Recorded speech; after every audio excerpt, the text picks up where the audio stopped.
নমস্কার,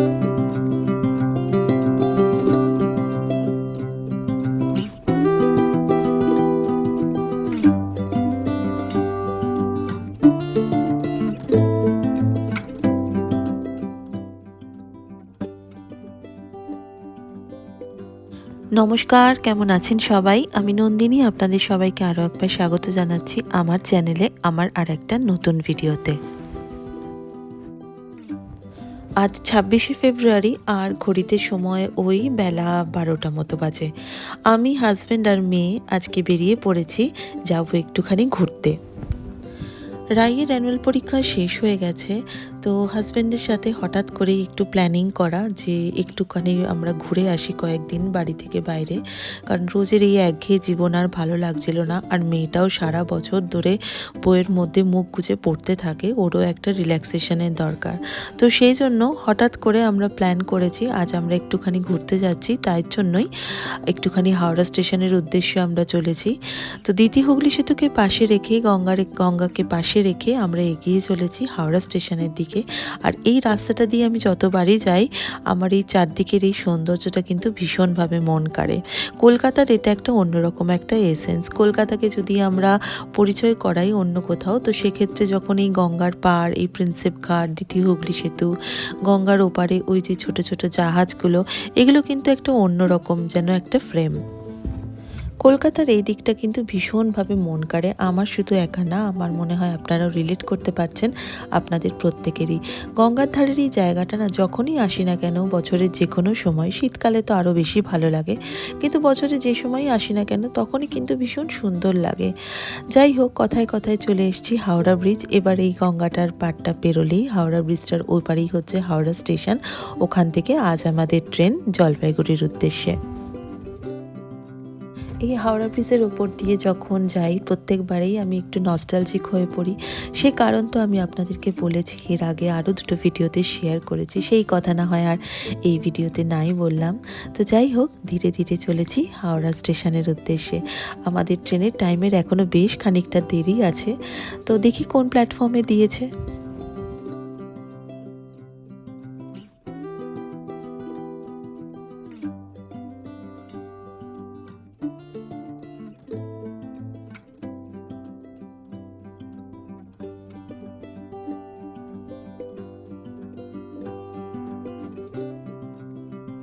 পৌঁছে গেলাম হাওড়া স্টেশনে। ডিসপ্লে বোর্ডে কিন্তু এখনও আমাদের ট্রেনের নাম্বারটা দেখাচ্ছে না, একটু অন্য রকম নাম্বার দেখাচ্ছে, যেটা এনজেপি থেকে হাওড়া আসে সেই নাম্বারটা দেখাচ্ছে।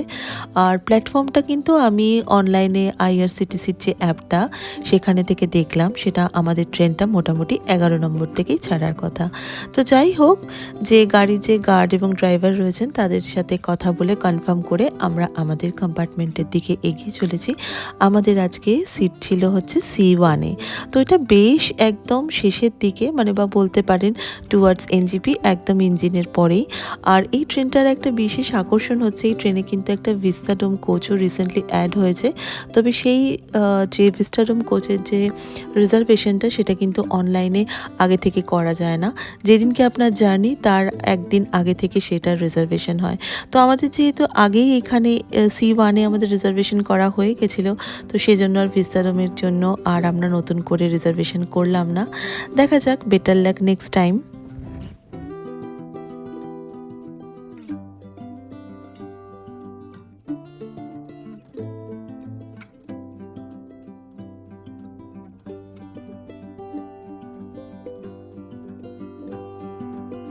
সিট নাম্বার দেখে আমরা ঠিক সময় মতো বসে পড়েছি, আর একদম নির্ধারিত সময় হাওড়া স্টেশন থেকে নিউ জলপাইগুড়ি শতাব্দী নিউ জলপাইগুড়ির উদ্দেশ্যে রওনা দিল। মনটা কিন্তু ভেতরে ভেতরে একদম নেচে উঠেছে, জানেন তো।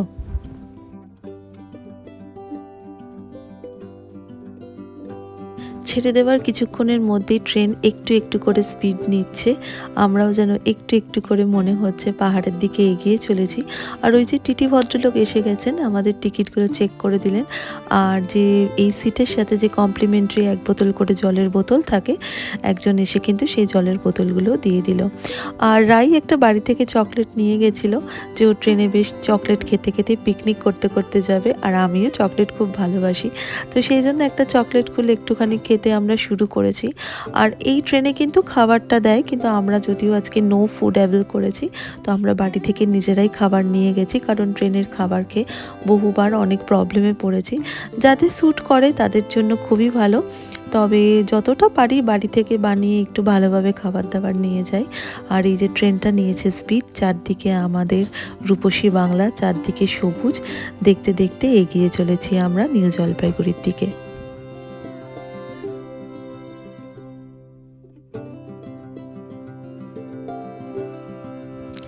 বহু মানুষের মনে হবেন যে এরকমভাবে দিনের সময়টা নষ্ট করে বসে বসে এত কষ্ট করে কেন উত্তরবঙ্গে যাওয়া। আসলে কি বলুন তো, রাতের ট্রেন জার্নি প্রথমত আমার বড় বোরিং লাগে। এই যে ট্রেনে উঠে কোনো রকমে শুয়ে পড়লাম, আমার একদম ভালো লাগে না। তাছাড়া একটুখানি মনের মধ্যে ভীতিও কাজ করে, চারিদিকে এত দুর্ঘটনার কথা শুনি না, বড্ড বেশি ইনসিকিউর হয়ে পড়ি প্রিয় মানুষগুলোর জন্য। তো সেই জন্য আমার একটুখানি দিনের বেলায় এই রকমভাবে চারদিকটা দেখতে দেখতে, দারুণ দারুণ খাবার খেতে খেতে, পিকনিক করতে করতে ট্রাভেল করাটাই আমি একটু বেশি পছন্দ করি। ট্রেনটা চলতে চলতে বর্ধমানের কাছাকাছি এসে গেছে। এবারে এখানে যারা যারা ট্রেনের প্যাসেঞ্জার রয়েছেন তাদেরকে সবাইকে বিকালের যে স্ন্যাক্সটা সেটা সার্ভ করা হবে। আর আমরাও বাড়ি থেকে যে স্ন্যাক্সটা নিয়ে এসেছি সেটাও আমরা এখন খেয়ে নেব। বাড়ি থেকে বেশ ভালো মতো চা বানিয়ে এনেছি, দুধ দিয়ে চিনি দিয়ে কড়া করে দুধ চা, আর তার সাথে এনেছিলাম ওয়ালনাট কেক। আর ট্রেন থেকে কিনে নিয়েছি 2 প্যাকেট চিপস। আর এটাই হচ্ছে আমাদের এখন স্ন্যাক্স। এটা একটুখানি সবাই মিলে, আমি, হাজব্যান্ড আর মেয়ে, তিনজনে একসাথে গল্প করতে করতে আর এই চারদিকে বাইরের এই সুন্দর দৃশ্য দেখতে দেখতে, এনজয় করতে করতে, খেতে খেতে চলছি আমরা। আজকে সকালবেলা ট্রেন ধরবো বলে, মানে এই যে দুপুর 2টো থেকে যে আমাদের যে ট্রেনটা শতাব্দীটা, তো এটা ধরবো বলে বাড়ি থেকে তো বেশ খানিকক্ষণ আগে বেরিয়েছিলাম। তো তার জন্য যে সকালবেলা ব্রেকফাস্ট সেরকম কিছু করিনি, তো খুব সামান্য একটুখানি খাবার খেয়েই আমরা বেরিয়েছিলাম, কারণ জার্নির সময় ওই ভরপেট খেয়ে বেরোলে আমার শরীরের মধ্যে একটু কষ্ট হতে থাকে। আর রাইও ওইভাবে খেতে চায় না, হাজব্যান্ডও খেতে চায় না, তো ওই জন্য এই সময় একটু হালকা খিদেও পেয়ে গেছিলো আসলে। তো বেশ খানিকটা চলার পথে, মানে যখন বোলপুর ক্রস করে গিয়ে যখন আরও আমরা ফারাক্কার দিকে এগিয়ে চলেছি, ঠিক সেই সময় আমাদের আর একবার দ্বিতীয় মানে প্রস্তুত চা খাওয়ার আমাদের মনে হলো একটু খাই। আর বাড়ি থেকে আমি চিকেন পকোড়াগুলো আজকে সকালবেলা ভেজে নিয়েছিলাম, সেগুলোই আজকে নিয়ে এসেছি, যে সেকেন্ড টাইম যখন স্ন্যাক্স খাবো তখন এইগুলো খাবো। তো এইগুলোই বসে বসে খাচ্ছি এখন। আর রাই গল্পের বই নিয়ে এসছে, জানেনই রাই একটু গল্পের বই পড়তে ভালোবাসে, তো রাই গল্পের বই পড়ছিল। আমি আর হাজব্যান্ড একটু সিনেমা দেখছিলাম মোবাইলের মধ্যে। তো তারপরে এই দ্বিতীয় টাইম আমাদের একটুখানি স্ন্যাক্সের টাইম হয়েছে। তো এই চিকেন পকোড়াগুলো দেখুন কি সুন্দর লাগছে, আর বাইরেটা দেখতে দেখতে চিকেন পকোড়া খেতে খেতে এগিয়ে চলেছি আবার।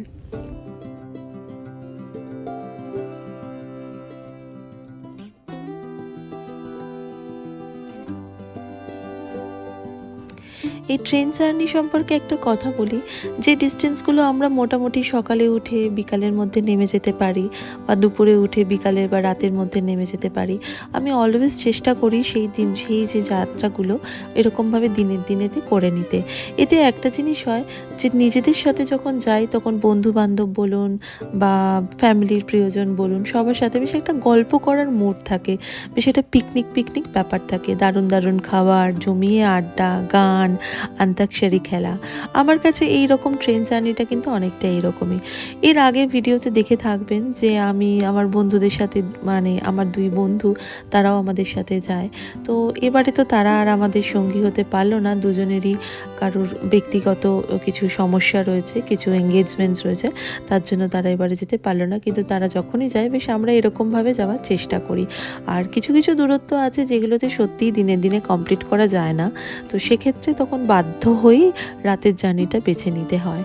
আর কথায় কথায় কিন্তু আমরা ফারাক্কা ক্রস করছি, আর এখানে যে পাশ দিয়ে যে ফারাক্কার যে বাঁধের ওপর দিয়ে যে রাস্তাটা, সেটা যখন ক্রস করি, এই যে দেখুন যে ট্রাকগুলো যায়, কি সুন্দর রং বেরঙের আলো দিয়ে সাজানো, দূর থেকে দেখতে এত সুন্দর লাগছিল। চলতে চলতে পৌঁছে গেলাম কিন্তু মালদা জাংশন। চারদিকটা কিন্তু আলো, প্রচুর লোক উঠলেন, প্রচুর লোক নামলেন। এবার ধীরে ধীরে আর 2-3টে স্টেশন, তারপরে পৌঁছে যাব জলপাইগুড়ি।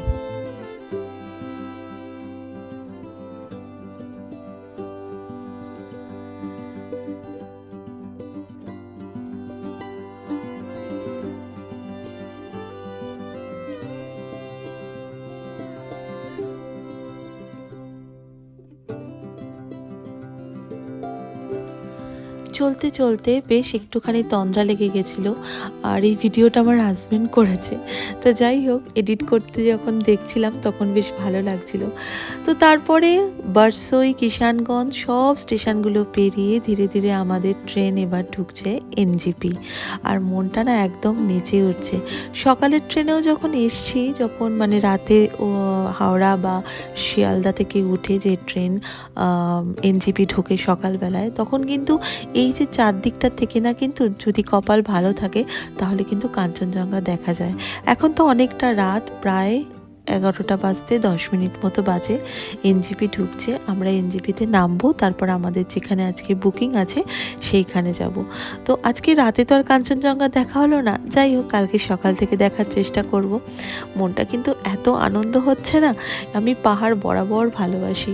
তো যাই হোক, সবাই বলে যে সমুদ্র সমুদ্র সমুদ্র, আমার যেন সমুদ্রের ধারে বসলে ডিপ্রেশন লাগে। পাহাড় কিন্তু প্রত্যেকটা মুহূর্তে, প্রত্যেকটা পদক্ষেপে যেন একটা নতুন রূপ আমি দেখতে পাই। যাই হোক, এনজিপি এসে গেছি, হাজব্যান্ড নামছে, এরপর মেয়ে নামবে, আর এরপর আমি নামবো।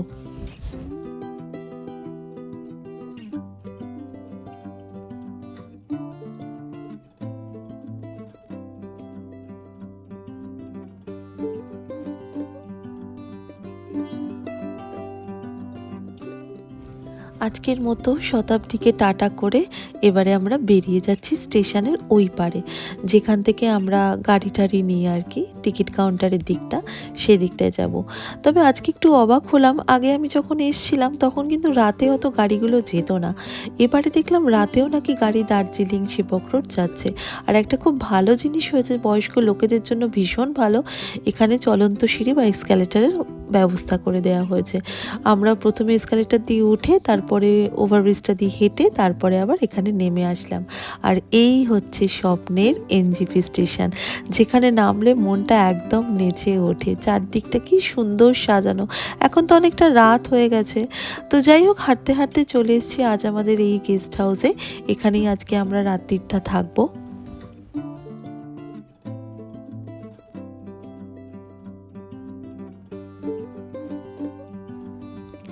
এই গেস্ট হাউসটা না একদম স্টেশনের পাশে, মানে পায়ে হেঁটে খুব বেশি হলে 1 মিনিটও হবে না।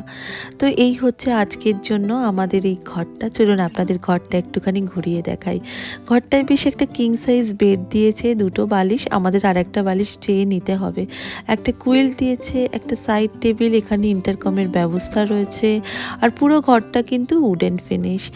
আর ওই দিকটাতে একটা সোফা রাখা রয়েছে, টিভি রয়েছে, তার সাথে সেট টপ বক্স রয়েছে। আর এইখানে দেখুন একটা কি সুন্দর ছোট্ট ফ্রিজ রয়েছে, যদিও এই ফ্রিজটা আজ আমাদের কোনো কাজেই লাগবে না, বেশ গরম পড়লে তাও একটু না হয় কাজে লাগতো। তো ভেতরে কিছু নেই, আর আজ সত্যিই আমাদের কাজে লাগবে না। আর এদিকে একটা জানলা রয়েছে, এখানে একটা হিটার রয়েছে। আর জানলার ওই পারটা এখন তো অন্ধকার, নইলে এনজিপি স্টেশনটা পুরো দেখা যায়। তো সেটা দেখানো কেন না, দেখি যদি পারি আপনাদের কালকে সকালবেলা একবার দেখাবো। আর এই যে দেখুন, এইদিকে একটা বড় হিটার রয়েছে। আর এই এই ঘরটার মধ্যে দুখানা দেখলাম এসি রয়েছে। বাবা, এত গরম কারুর লাগে জলপাইগুড়িতে? জানি না, হয়তো লাগে, আমি তো খুব একটা এইখানে অতদিন থাকিনি। আর এইখানে কি সুন্দর একটা 3 সিটার সোফাও রয়েছে। আর ঘরটার দুদিকটার থেকে দেখতে না খুব সুন্দর লাগছে, কিন্তু বড্ড খোলামেলা হাওয়া আছে। আর এখানে একটা ড্রেসিং ইউনিট রয়েছে। আর এখানেও বেশ আলোর ব্যবস্থাটা খুবই ভালো। আর ড্রেসিং ইউনিটটা ঠিক উল্টো দিকে কিন্তু একটা বেশ ওয়ার্ড্রোপের ব্যবস্থা রয়েছে, যেখানে আমরা জামা কাপড় সুটকেসগুলো রাখতে পারি। তবে এখানে তো আমরা শুধু একটা রাতের জন্যই থাকবো, কালকে সকালবেলা আমরা এখান থেকে চেক আউট করে যাব। আর এই ওয়ার্ড্রোপের মধ্যে কিছু রাখবো না, বাইরেই রেখে দিই। আর এখানে একটা ডেস্ক করা রয়েছে জিনিসপত্র রাখার জন্য, বা যদি কেউ রাতে ল্যাপটপে কাজ টাজ করেন তাহলে তারা করতে পারেন। আর ওয়াশরুমটা বিশাল বড় ছিল। এই যে ওয়াশরুমটার মধ্যে 2 ধরনের আয়না লাগানো ছিল। আর টয়লেট্রিজ তো ওই ড্রয়ারটার মধ্যে রয়েছে, দেখি দাঁড়ান আপনাদের যদি দেখানো যায়। আর শাওয়ার প্যানেল, আর এখানে একটা গিজার রয়েছে। আর ওই যে কলটা দেখছেন ওটা লেখা রয়েছে সোলার গিজার। যে দিনের বেলায় বোধহয় ওখান থেকে গরম জলটা আসে, দেখা যাক কালকে সকালবেলায় দেখবো।